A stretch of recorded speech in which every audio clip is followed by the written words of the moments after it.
All right, welcome to another business spotlight. Today we have a very special guest with 10 years of experience, over 10 years of experience maybe. He in 2017 he moved over to EXP and was able to scale his organization to over 1200 agents. Now he focuses mainly on educating, providing back to our community as real estate agents, and he also travels around the world, around in his Freedom Mobile, around the United States, I could say, in his Freedom Mobile. Welcome, Kyle Handy. Thanks, Alex. It's good to be on the show. Excited to share some nuggets, hopefully, with your audience. Awesome, man. Thank you so much for taking time out. I know you just came back from venturing around the United States in your cool van. By the way, that nomadic lifestyle is something that has inspired me. I also thought about purchasing a van personally myself, and doing the same thing. So that's actually like you're my hero for that. Hey, go out and do it, man. You only get to live this life once, so it's one of those things where for us, it's changed our life. I've got young kids, and being able to experience, just the different moments and things we've encountered on the road, and doing things in when you're kind of outside your normal environment. It's been a great eye opening experience for me, and I wouldn't change it for anything for sure.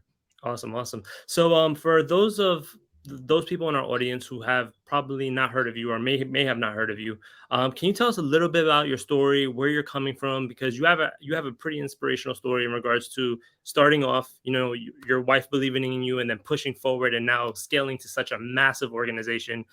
Tell us where it started and where you are now. Well, so, I'm based out of Texas, San Antonio, Texas, and I've been in the real estate business since 2008. So this will be 15 Oh, years now oh for wow. me. And yeah, I know, got started the best time, right? Right in '08. But actually, honestly, that was it was a blessing in disguise. I knew, I had just graduated out of college. I got my degree in finance, and I didn't know, if I was going to get into banking or whatever. Hmm. And my mom was like, "Well, why don't you try real estate out?" She knew somebody at a new home sales place and was like, "Go interview with them and see what happens." And I was like, "All right, no harm in trying, right?" I Yeah. had no sales experience or anything prior to that. And lo and behold, I got hired. And so it was kind of a learning experience. I started in new home sales. I did that for about 5 years. And I was 22 years old when I got started. And so I am here, selling three, four, $500,000 homes at that time, which was very expensive. It's still expensive today, but even back then it was real expensive, to like 40, 50, 60-year-old people buying from this 22-year-old who had never sold, or even bought a house himself. And so I was like really just like learning, like I was thrown into the fire, and I was like had to figure it out. And so I did learn very quickly though. And basically I always kind of just took the approach of trying to educate, because I never really wanted to be like a salesperson, like trying to sell people, like, or whatever. And so I just, even though I was young, I was like, I made it a point to like learn everything about, like, in my business, it was new construction. So about the construction process, about my product compared to other products. And I just became really good about that. So when people would come in and test me, and kind of ask me, because they'd probably think I wouldn't know the answer, I would know things, and they were very surprised. And then they saw that I was helpful. And so I just, I took a knack to selling, and to kind of, and then specifically real estate, because I realized, wow, like, this is a big thing for a lot of people. Like, they get very emotional about it. Like, I created a lot of friends early on, doing that business. I was like, this is where I want to be. And so I did that for about 5 years, from 2008 to 2013. And then, basically 2013, found out we were about to have our going to have a first kid. And I realized, I was like, well, I love real estate, but I also want more of a freedom aspect. And so I knew working in new home sales, it was kind of like, 9 to 7, you're working the weekend, Saturday and Sunday. I was like, I want to get into general real estate. I had talked to a lot of real estate agents, and, they'd come in and bring their clients. And I was like, man, I'm doing all the work anyways, doing all the sales. The real estate agent just kind of like walks around with them. I'm like, they got it so easy. And so at the Mhm. first, I was like, oh, general real estate's going to be simple. And so I was like, I'm going to do that, because at least with that, like, I can make my own hours. Like, I'll probably still work weekends, but at least I'm not like sitting in a model home and having to work there. Even if nobody comes through my doors, I'm only going to work when I need to work. Like, if I've got a client. And so Mhm. that's what got me started in general real estate. And basically, when I went into general real estate, I started out just by kind of starting up my own brokerage, not just as a real estate agent that went to work for like a Keller Williams or a Remax. I was like, hey, I'm going to just go start up my own brokerage. I had a friend who had kind of done something similar, so I was Mhm. like, all right, I can do that. And so in 2013, I started up Handy Realty. It was my own brokerage for about a year to 2 years. It was just me, basically. And then after, maybe a couple of years of experience doing that, I started getting on some agents, just friends of mine, grew that to about 15 agents by 2017. Realized having your own brokerage wasn't all what it's cracked up to be. I mean, the risk, the liability, the overhead, all of like, I mean, I did it because I wanted to get more free and realized like I was working more hours, like 70, 80, 90 hours a week, having my own brokerage and basically having everything be on my shoulders. And so in 2017 I was exposed to the EXP model. I was like, man, this is pretty cool. It's going to allow me to still build a business, but under like a framework of another business. And I don't take on the risk, the liability, the overhead, all that kind of stuff. And so I was like, man, that sounds like the ticket right there. So did that, jumped in. I kind of started fresh. I had 15 agents at my brokerage, but I came to EXP with only about two. So the other ones, we kind of found other homes for. A lot of them were part-time agents anyways. They weren't really like doing the business, in a big way. And so, but came here, started fresh with EXP. And then now since that time, it's been about almost 5.5 years, grown the group. It's been amazing. I've got agents in 36 states now. I've personally sponsored about 150 agents to the company, which actually puts me, I think, as number two right now out of 87,000 agents as far as personally sponsored agents. And but then yeah, my total group has grown as well. So it's been a lot of fun. I mean, I've got agents in Canada, and a bunch of different countries, and so it's just grown way faster than I would have ever imagined. And a lot of that has been because of, content creation, which is now kind of like what I talk about the most with real estate agents is like how they need to be able to, create content for their business, whether that's, video content like on YouTube, social media content, Instagram, TikTok, Facebook, or of course like blogging still, which I know a lot of agents like probably don't even think about that as an opportunity, but it is a massive opportunity. And so I've built my blog, I built my YouTube channel, built my social media presence. And so I have experience doing all these things. And so I can, share with agents basically how they can also replicate it, but do it for buyers and sellers. And so that's kind of me in a nutshell. It's been a fun journey. And now I finally do have that financial freedom aspect where it's like I'm not just, a local realtor selling in San Antonio. My business has taken off to where it's like I can work on the road, I can work wherever. And so we do travel a lot now with the family. And I do a lot of Zoom calls, do a lot of video stuff on the road. And but it's been a great journey. And I just try and help a lot of agents, if they want to do the same thing, replicate that, it's possible for any agent, to do it. Like, if you'd have told me that, I mean, because really that side of the business, being able to be free, didn't start until about 2020 for me. Like that's when I did my YouTube channel and all that kind of stuff. Before that, I was still just, grinding it out, as a realtor, selling 40, 50 homes a year. And, and so a lot can happen in a short amount of time. I mean, literally in 3 years, my entire business has changed.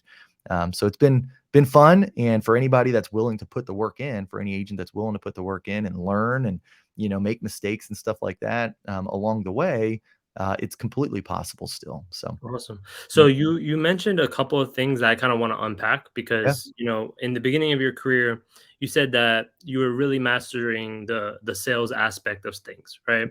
Um, I feel like the word sales has a big misconception behind it. I think when people hear sales, they automatically think of hard selling and yep, like hard closes, things of that nature. They think Wolf of Wall Street, right? yep. Can you tell me a little bit about your educational approach? Because I know you mentioned it was an educational approach. Was there any technical side of that, or was it mainly like, hey, I'm just going to go education first and kind of move from there? Yeah, I mean, I think what it is like, the more that you do it, you'll start to get like an intuition for like, you want to start out for sure by being educational. And then the trick is, I mean, there are still some sales techniques that you're going to want to kind of learn or pick up as you go because like trying to create urgency. I mean, those things are still important. You can't just educate. I mean, it will get you so far, but the more you can incorporate throwing in like urgency or like trying to help people, guide them to the right decision, the better you can start to do that, the more successful you'll be, the higher your closing rates will be, and that type of thing. So I mean, there is still a sales approach, but you don't have to be like Wolf of Wall Street, like you said, where it's like, just cutthroat or whatever. Like, for me, it was, educate, educate, educate. And then when I could tell people were still maybe a little hesitant or just needed something extra, I always had the ability to like tie in, things that I knew they were thinking about already, and create that scarcity or that urgency or whatever of like, hey, because we all need it. Like even me, like, I mean, I don't want to be sold to. I don't want somebody to sell me on something, but there are times where if like somebody says something a certain way that I maybe hadn't really thought about it, or maybe I was thinking about it, but like to hear it like said out loud, it actually then spurs you to be like, you know what? Okay. So I mean, there's things like learning your tie downs, how to like get people to like agree with you along the process. So that way, like when you finally do go to like ask them the big question of like, all right, are you ready to buy or whatever, like you can win that opportunity. And so there's definitely like some sales things that agents will want to learn as they go. But if you just start out with like a transparent, educational based like sales approach, you really can't go wrong with that. I think that above all else, like right now, especially like people just like transparency. And so if you're a transparent person, you're going to get a lot of sales just from that approach. But then the more you can kind of like sprinkle in some of these other things, it of course will help. Awesome, awesome. So in regards to sales, you would say like soft closes, understanding like the structure of the sale, like is very very important. Yeah, I mean, absolutely. And I think just like knowing, kind of like understanding what in every market's a little bit different, like every time frame's a little bit different. Like in '08, we had very similar, very common like objections that people would have, right? Like whether like right now, maybe it's about interest rates or whatever. Like you always, the more you start to do something, the more you'll understand that people will start to bring up, or maybe they won't bring up things. Sometimes that's even more powerful, the things they don't bring up. And just knowing though that like people are thinking these things, so that way you can bring them up or address them, because there's going to be those things, like even if you're educational and you're informing and stuff like that, there's things that maybe people are thinking and maybe not saying, or maybe they do say it to you, and you've got to be prepared to address it and have like a reasonable explanation or a reasonable response to it, to help people, push forward and keep going through whatever that maybe that mental block might be or whatever. And so, yeah, that those are all things that you'll pick up. And the more that you are part of groups, whether it's like Facebook groups or your brokerage, like whatever brokerage you're part of, like you're talking to other agents who are encountering these types of things, the faster you'll pick up on like what you can kind of say in those situations, or what you might say, even when there's not a situation that comes up, like, hey, this agent says this in this particular aspect, like on listing appointments, they bring this up, and I've never thought to bring that up on listing appointments. My next one, maybe I'll start to like say that because I've never said that before. And I know that that seller is thinking that. So I need to get that out in the open before they can move forward. So it's all those like little things, but you've got to be plugged into the real estate community to really know like what are people talking about, what do I need to know more about, and learn. So Yeah, I feel like you have to be coachable too. I think one of the best pieces of advice when I was selling real estate came from one of my agents who I was teaching, right? yep. So he actually saw one of my blind spots. So I usually had a system of how I was working with buyers, and he brought up a really cool way of prepping them for submitting offers, right? Usually I would do that on the go, but he Mhm. kind of prepped them at the buyer's appointment, right? Which kind of gave me the idea. I was like, oh wow, that's a great thing to incorporate.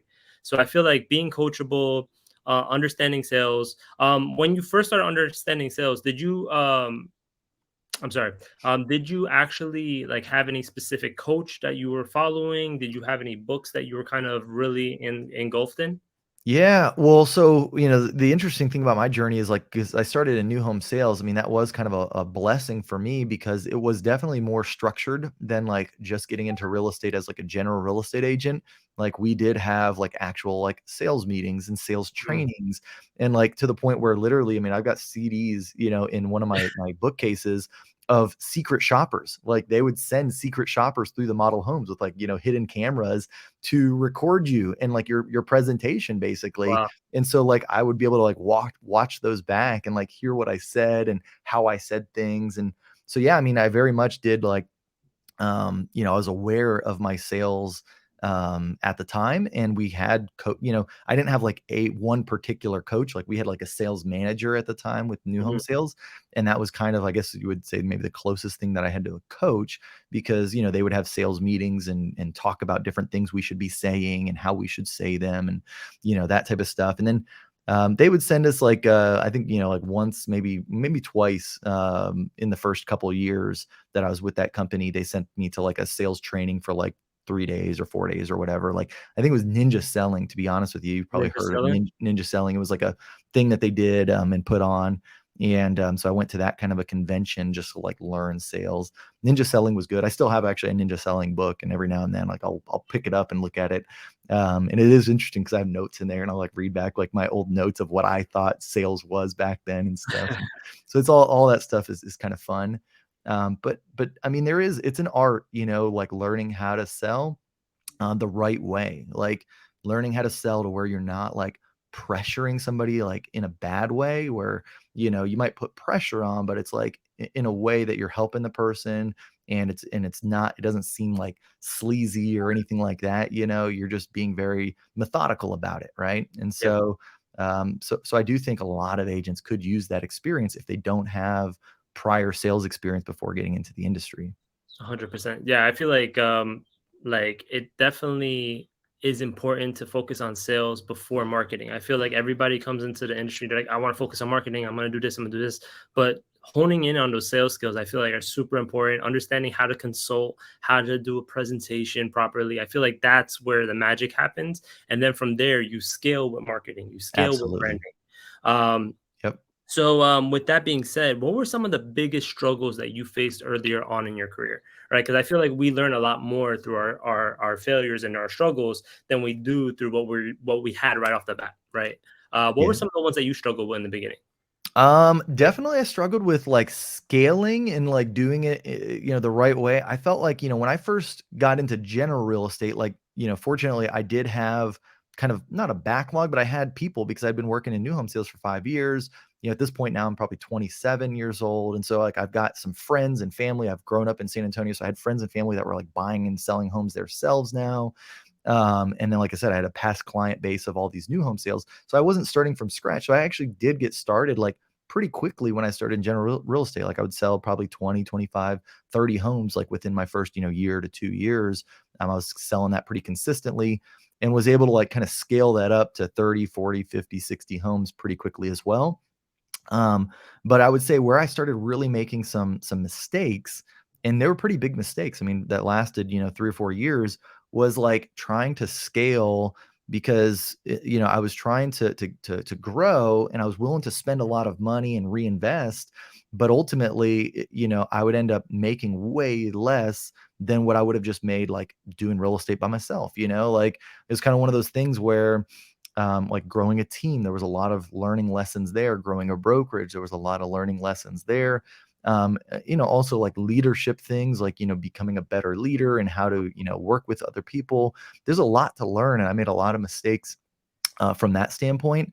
I'm sure I made some mistakes just as like an agent as well, like, like little things here and there, but like most of that stuff, quite honestly, like, you can solve, like you can work through it. I mean, again, if you just are transparent with your clients and stuff, you might make like little mistakes here and there.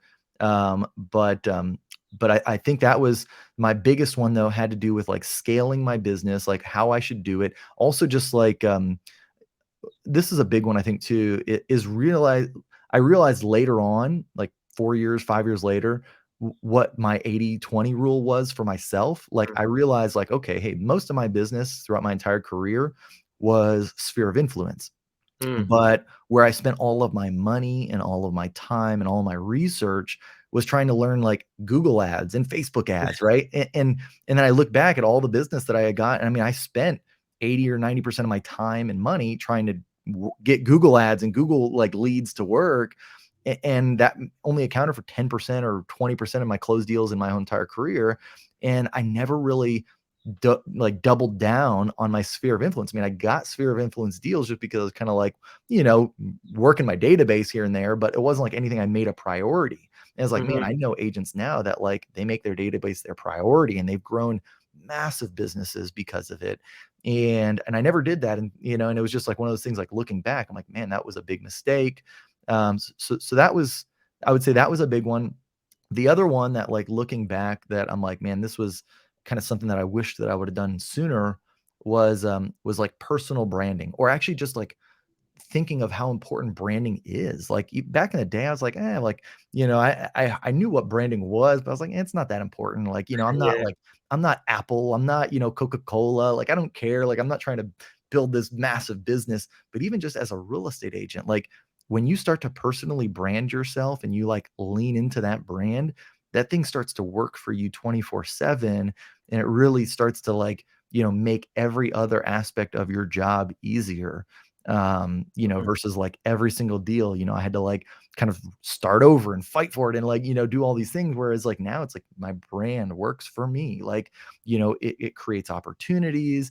It makes the opportunities that do come up easier to close because I've already built this thing. And so I just wish that, you know, looking back, I would have really put more effort into building my brand and leaning on it earlier on as well. I love that. And you mentioned one thing that I feel like set off a light bulb in my brain, which was understanding your 80/20, Yeah. right? So everybody has a different 80/20. It's not always the same, right? So Yep. for example, yours may have been sphere of influence, but when I think about my 80/20, mine was online advertising, Yep. right? I was really good on that advertising side, and that's where I was getting business. I knew how to filter properly, and the majority of my business was coming from new acquisitions rather than warming up leads, right? Yep. So knowing where you're strong and where you're kind of, I feel like is very, very important because we're always trying to be perfect at everything, but sometimes you only need to be really good at like two or three things. That's it. Yeah. So I really love that you mentioned that. Um, in regards to scaling, because now you have your own brokerage. I used to have my own brokerage as well, so I'm kind of in that same. I know the mindset that you were probably in, where you Yep. were working your butt off and you're not seeing as much results because you're too busy trying to find the shiny tool that's going to feed all your agents, right? Yep. Um, with that being said, when you had the 15 agents and you had your own brokerage and you were struggling to scale from that point, would you say it's because you tried to invest in things outside, like you said, like Facebook ads, Yep. Google ads, and that was kind of taking away from your bottom line rather than maybe reinvesting that into something like your personal database where you can hand it off to your agents? 100%. I mean, yeah, it was not only just the investment of like, you know, financially, but also just like the time investment. Like, you know, here I am trying to like grow and I'm just thinking like like more is better, right? Like that was my thought back then is like the more agents I get, you know, the better this thing will be. And it wasn't, and that's not really accurate. You know, it's like I was just trying to grow for growth's sake, but you know what you forget is like everybody that you're getting, you know, they're going to take, you know, time from you. Like, you know, you have to invest time back into them. You've got Mhm. to, like, the more people you have, the more systems you have to build. And like, you know, the more your systems will be tested. And then, yeah. And then of course, you know, financially too, like, you know, the bigger office you got to get if you're doing brick and mortar, you know, the bigger subscription you got to get to a CRM system, you know, and, you know, all these things become more and more expensive. And so everything has a cost. And so, you know, I guess in the beginning, I really hadn't like business planned it out, or, you know, and I think I take it back because I mean, I did have like a business plan, but I still didn't really know what I didn't know back then. So I was like making conclusions based on like things that, you know, I had never experienced before. And I never had really like reached out to anybody or had anybody coaching me to say, like, that's not realistic. Those aren't the real numbers. Like, this isn't that. And so, you know, so it's like, yeah, I mean, I basically was investing a lot of time and energy on these things that didn't really, you know, they weren't fruitful. And had I just reinvested that into my 80%, you know, my 80/20, it's like, then I could have doubled down. I could have tripled down. I could have, you know, been, you know, an agent doing hundreds of deals probably way quicker, and being way more profitable, than trying to just grow for growth's sake, just because like on paper, like the numbers were more, like I had more transactions, I had more agents, but like the bottom line was not necessarily ever better. 100%. Yeah. So I want to just highlight that one point that you said there, that you said that your bottom line wasn't necessarily better, but the numbers were just greater on top. Right. And I feel like agents need to really, really hone that in, right? Sometimes you have to look at the bottom line to actually know what's working. You don't like the top of funnel where it Yep. looks like, oh wow, he Yep. made 100,000 on a deal. But if you're spending $30,000 on your office and then you're Yep. have all these tools and then on splits and so on and so forth, you're not really actually making as much money. Like I actually think back to when I had my original team, when I used to be with Exit Realty. Then when I opened my brokerage for 5 years, very similar, that same time frame of about 5 years, um, I was making technically more revenue with my brokerage, but I was pocketing way less. And if I actually broke down how many hours I was working compared to when I had my team under the umbrella of somewhere else, I was more profitable having the team under somewhere else. Yep. For You know sure. what I'm saying? Because I was Yep. keeping more money at the end of the day. Yep. Now, you mentioned branding and marketing, and I honestly must say, when I first personally was looking at EXP and kind of like diving into it, you were someone that kept popping up. You were on all the Google searches.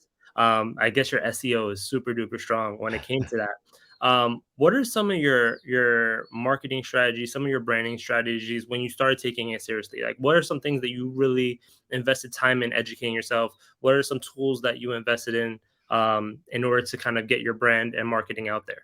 Yeah, I would say, like, I didn't really start, like, thinking or focusing on brand till probably about 2020, which is, like, when my YouTube channel became more of a focus for me, and I think what really the reason the brand came about and, like, the marketing came about was because I was kind of doing stuff over and over consistently, like creating content, like my YouTube videos, creating my blog posts. I was doing all of these things pretty consistently. This was probably like the most consistent I had ever been, like doing anything in my entire career.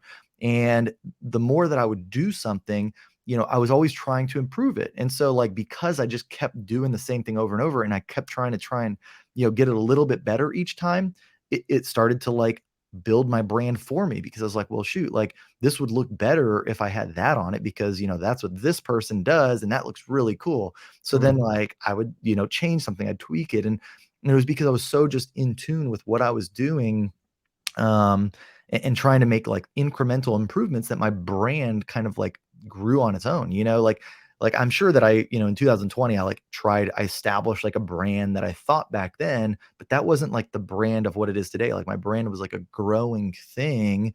I had an idea of what it was, but it grew with me as my channel grew, as my blog grew. And so like that, like the color scheme, the font scheme, the layouts, like all that kind of stuff, like it was just all because I just, like, wanted to get a little bit better with my content each and every time. And so, yeah, so I mean, that was probably the biggest part of it. And same thing with, like, the marketing aspect. Like, like, I would create stuff and I would launch it. I would send out a new video. At first it was like, okay, I'm just going to publish this video to YouTube. That was my marketing strategy, right? I Mhm. was like, well, that doesn't really work that well. Like, here's what other people are doing. This is, you can start building an email list. You can start to publish promote it on your social media channels. You can, do all these things, right? Like, there's so many different ways that you can market things today now.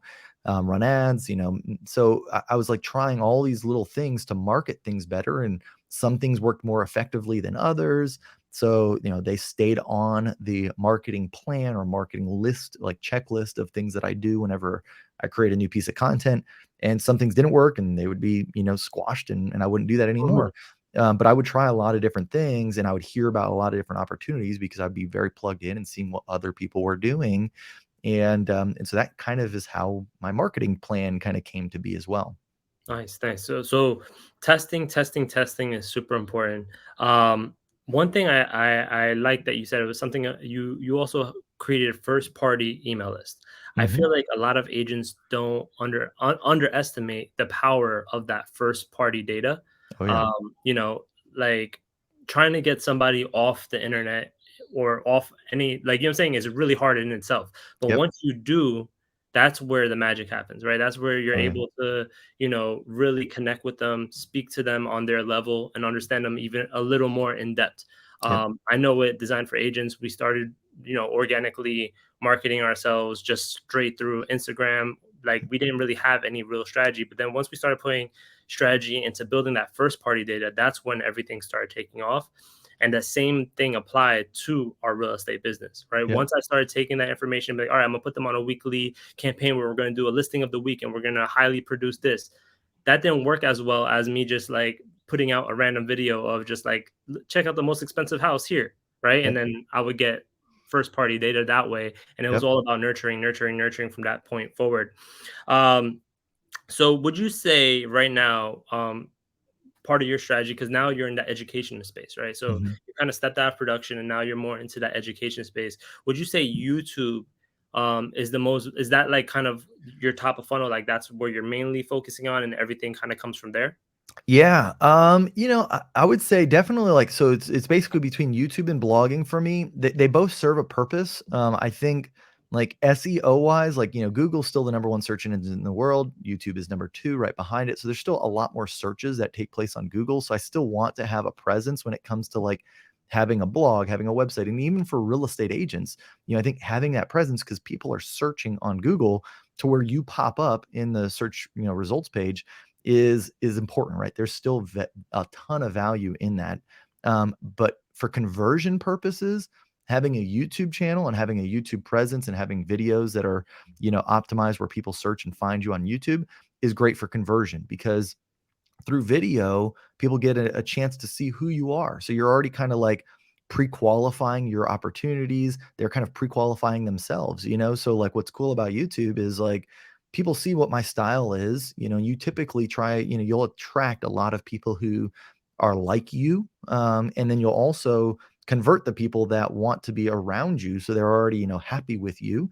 And so like when you talk about like I remember early in my career, like a lot of the people that I worked back then, like I did not want to work with. Right? Like it was just I did it because I needed the business and like I'm a chameleon. I can, be like whoever I need to be, right? Like to like Mhm. get the thing done. And most good salespeople, that's kind of how they are. They can, it's like customer service. You can, work with anybody, but you definitely have a preference of people that you would want to work with. And I think, Mhm. when you get on YouTube, people see your just your personality. They can really kind of gauge if you're somebody that they want to work with or not right away. And so when they come to you now, they've already pretty much said like at this point like my conversion is so high because by the time I'm now meeting with somebody, whether it's a Zoom call or in person, like they're already like, okay, I know I want to work with this guy, right? And so that's where YouTube is so powerful. But I still wouldn't give up the blog side of it because my approach is like having the blog because there'll be a lot of people that will do the Google search and they'll land on my blog and I'll embed the YouTube video right in that blog post. So that helps my YouTube channel grow. But it also gives me a lot of power on Google. And I know that, of course, like videos can still show up and rank when people do searches on Google. Mhm. But I can tell you without a doubt, like, I mean, there's topics that I've got both a video and and a blog post for, and like the YouTube video doesn't necessarily rank in the top 5, so it won't come up on that page, but my blog post will be number 1, and so I still Mhm. get a ton of traffic that way because that's the thing is the blogging, especially for real estate agents, is very like underused. Like there's not a lot of real estate agents that are thinking like I'm going to start up an actual blog and do it the right way. Now, like learning how to blog and setting it all up, that's a whole other thing. Like, I mean, it did take me a long time to learn that. But YouTube, I think agents especially have caught on to that game. Like YouTube is powerful. There's a lot of agents crushing it on YouTube. They've started a channel and all that kind of stuff. And so if you really want to stand out, you're already creating the content on YouTube anyways. So you're already having to like think about like how to present that material.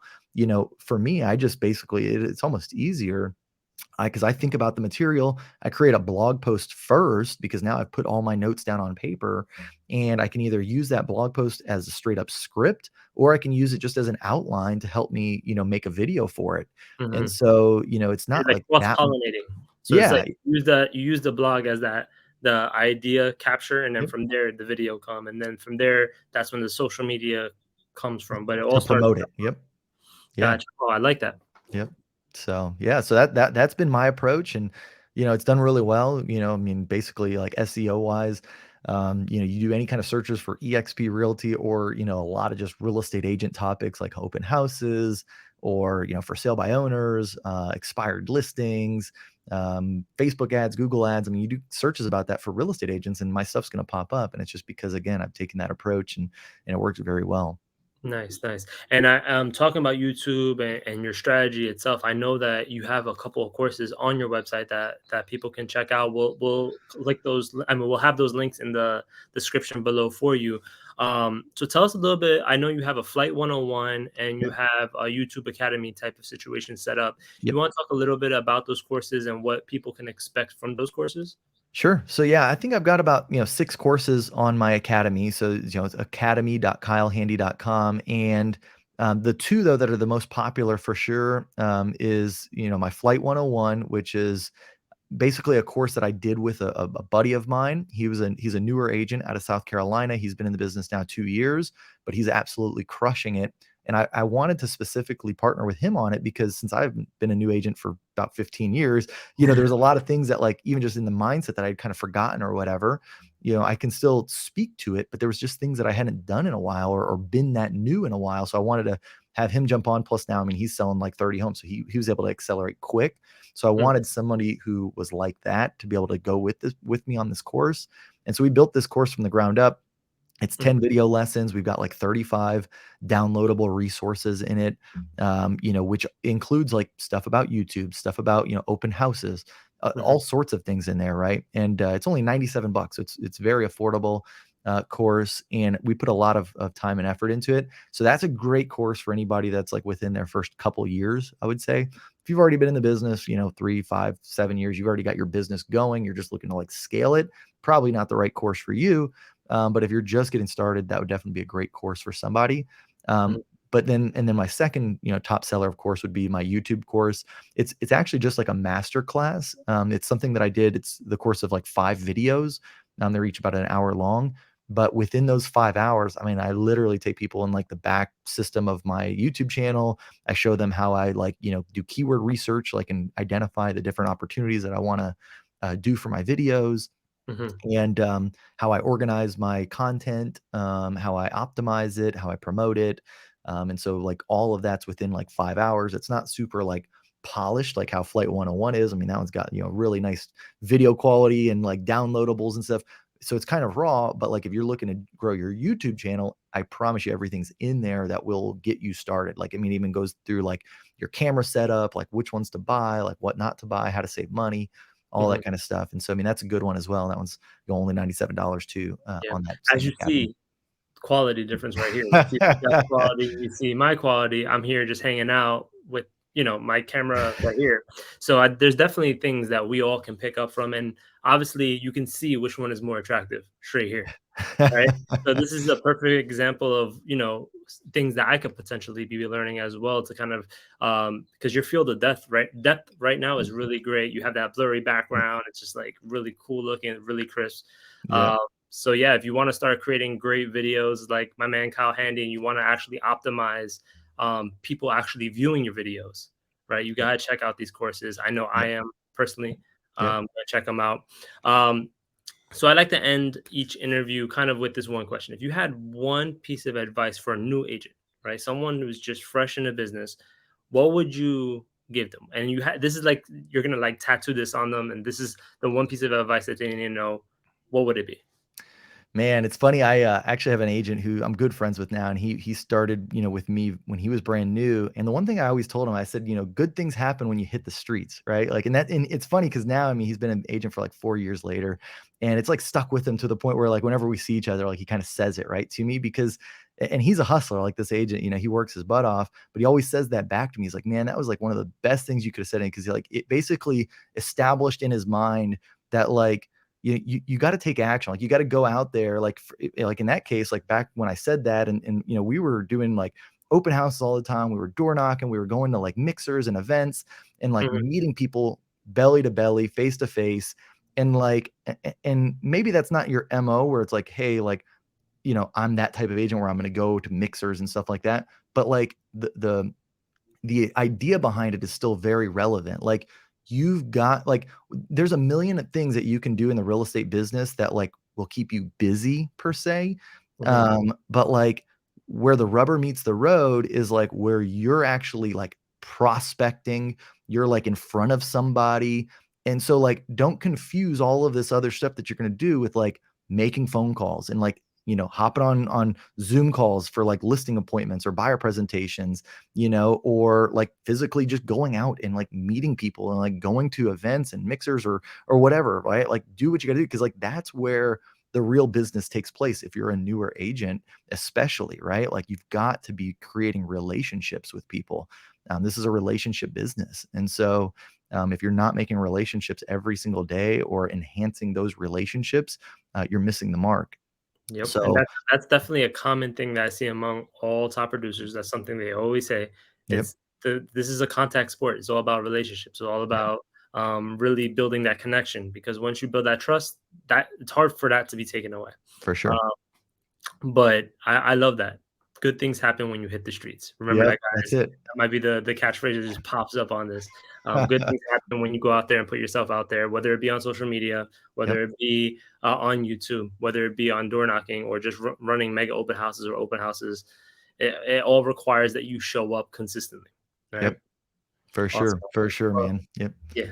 Kyle, thank you so much for your time. I know you dropped a lot of gems here. I'm super excited to actually hop onto this YouTube thing and actually check it out myself. yep, Where I know we have your handle right there. yep, Um, on YouTube, or if they wanted to sign up for your email list, so on and yep. so forth, where can they find you?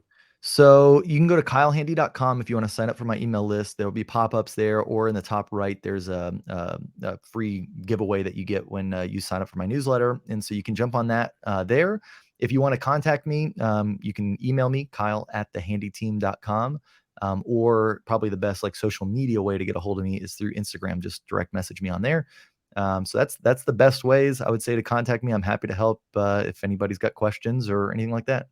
Yeah, man, go check him out. He's a wealth of knowledge. He's always giving back to our community. So go follow him. And with that being said, guys, thank you for tuning in to this business spotlight. If you have not signed up for Marketing Monday, go check that out. And also, if you want to check out a shirt like that, we have that on our There you store go. as well. So you can check the link below. We'll be providing that as well. And we'll also be providing links to Kyle's course. So if you want to go check him out and actually take your YouTube to the next level, go check that out. All Awesome. right, guys. Thanks, Alex. Thank you very much. Bye, everybody.